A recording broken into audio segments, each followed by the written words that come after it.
औरंगजेब बादशाह सफर कर रहा था कि उसे दरिया पार करना पड़ा। शाही फौज दरिया को पार करने लगी। औरंगजेब एक मल्लाह से गुफ्तगू में मसरूफ हो गया। बातें करते करते मल्लाह ने बादशाह से कहा, हुजूर, दुनिया में कोई जानदार शय नहीं जिसके वजन का मैं अंदाजा न कर सकूं। बादशाह ने कहा, अच्छा जरा बताओ कि मेरे इस हाथी का वजन क्या है। बादशाह ने अपने खास सवारी हाथी मल्लाह के सामने कर दी।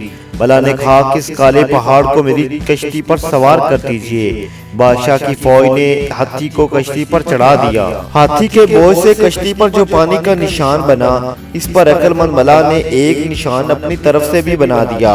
किनारा आया और हाथी को उतार दिया गया। बादशाह ने कहा कि बताओ हाथी का वजन क्या था।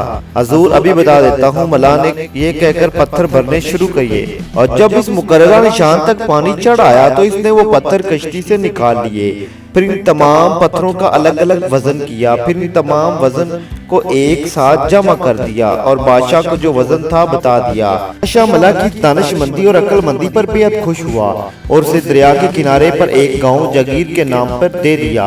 अब जो तोलापुर के नाम से मशहूर है। दानिशमंदी, दानाई और अक्लमंदी दुनिया में कामयाबी की सीढ़ियां हैं। जिस इंसान के पास ये जौहर है वो शहंशाह बन सकता है, लेकिन मल्लाह की तरह मुस्तैद भी हो। इसने हाथी के बराबर पत्थरों को तोलने की तकलीफ गवारा की।